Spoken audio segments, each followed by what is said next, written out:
Roma. Primeiro século depois de Cristo. 50.000 pessoas enchem o Coliseu, gritando, apostando, esperando sangue. Na arena, 2 homens se encaram. Um com tridente e rede, outro com espada e escudo. Eles não são heróis, não são guerreiros nobres. São escravos, prisioneiros de guerra, criminosos condenados. Mas hoje, eles lutarão pela glória, pela liberdade ou pela morte. Esta é a imagem que temos dos gladiadores, graças a filmes como Gladiador de Ridley Scott. Mas quão real é essa imagem? A verdade sobre os gladiadores é muito mais complexa, mais brutal e mais fascinante do que Hollywood mostra. Hoje, vamos revelar a verdade por trás da arena romana. Quem eram os gladiadores? Como viviam? Como treinavam? E quantos realmente morriam?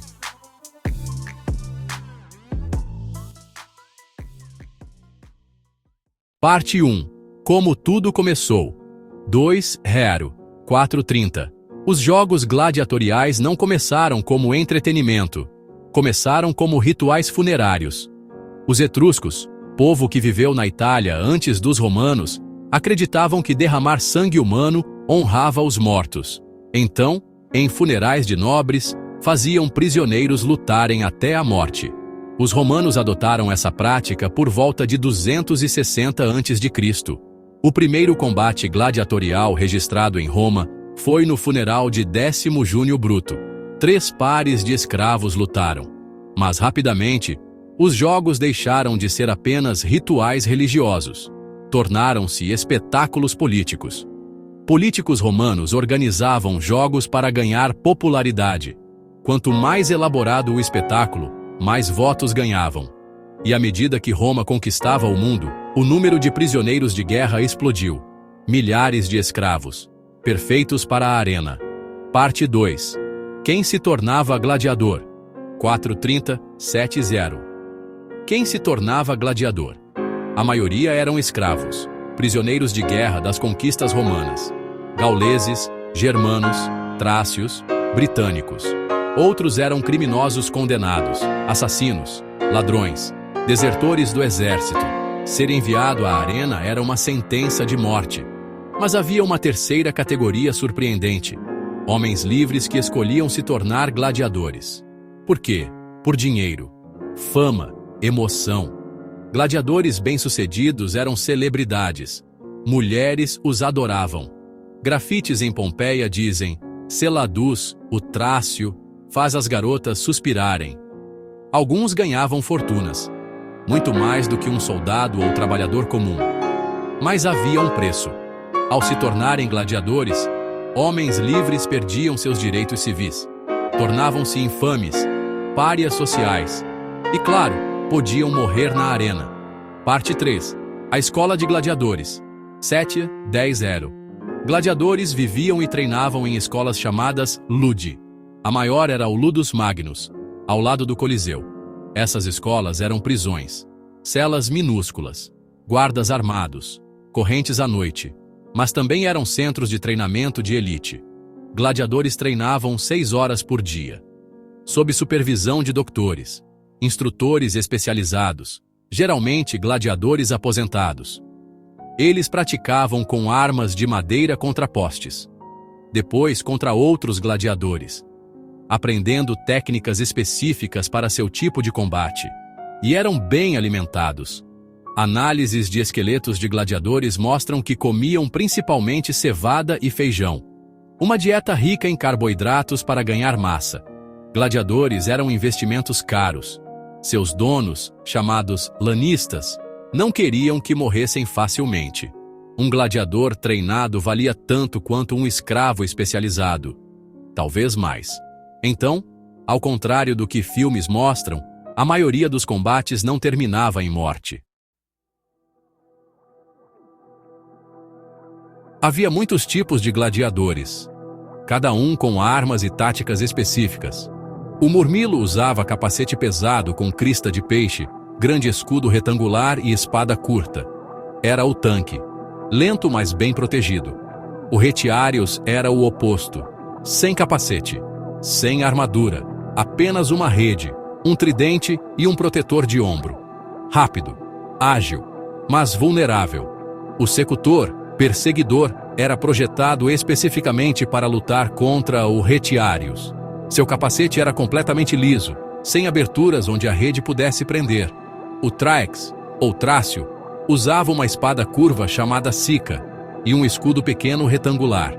Suas grevas altas protegiam as pernas. O Hoplomachus lutava como um hoplita grego, com lança, escudo redondo e espada curta. Cada tipo tinha vantagens e desvantagens, e os organizadores dos jogos combinavam tipos opostos para criar combates interessantes. Murmilo contra Traex, Retiarius contra Secutor, força contra agilidade, defesa contra ataque. O dia de jogos no Coliseu começava cedo. 50.000 pessoas enchiam as arquibancadas. Um enorme toldo chamado Velarium protegia a multidão do sol, operado por marinheiros da frota imperial. Sob a arena, nos túneis do hipogeu, gladiadores esperavam, ouvindo os rugidos da multidão acima. Os jogos começavam com uma procissão. Gladiadores marchavam pela arena em armadura cerimonial. A multidão os aclamava. Depois vinham as execuções. Criminosos condenados eram mortos por animais ou forçados a lutar sem treinamento. Era brutal, mas não era gladiatura. Ao meio-dia, os combates de gladiadores começavam. 2 lutadores entravam na arena. Saudavam o imperador ou organizador dos jogos com a famosa frase: Ave Caesar, morituri te salutam. Salve César, os que vão morrer te saúdam. Mas essa frase é provavelmente um mito. Aparece apenas uma vez em fontes antigas e não era dita por gladiadores. O combate começava. Não era uma briga caótica, era técnico, estratégico, como xadrez mortal. Quando um gladiador estava derrotado, ele levantava um dedo, pedindo misericórdia. A multidão decidia. Polegar para cima? Vida. Polegar para baixo? Morte. Mas aqui está a verdade. Não sabemos ao certo qual gesto significava o quê. Fontes antigas são contraditórias. Quantos gladiadores morriam? Lápides de gladiadores fornecem pistas. Muitas listam estatísticas, número de lutas, vitórias, derrotas. Um gladiador chamado Flama lutou 34 vezes. Venceu 21, empatou 9, perdeu 4 e sobreviveu. Análises de cemitérios de gladiadores mostram que a taxa de mortalidade era de cerca de 10 a 20% por combate. Isso é alto, mas não é 100% como filmes sugerem. Por quê?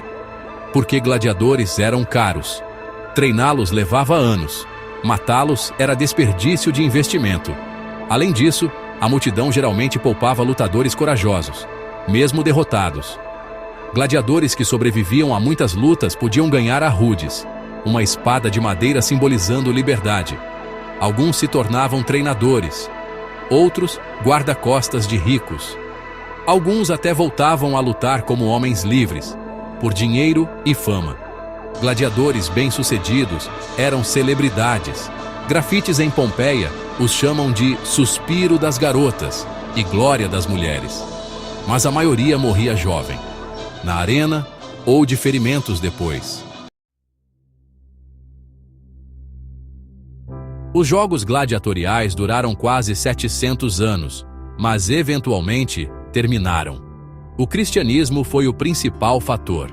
Quando Constantino se tornou o primeiro imperador cristão em 312 d.C., a Igreja começou a condenar os jogos.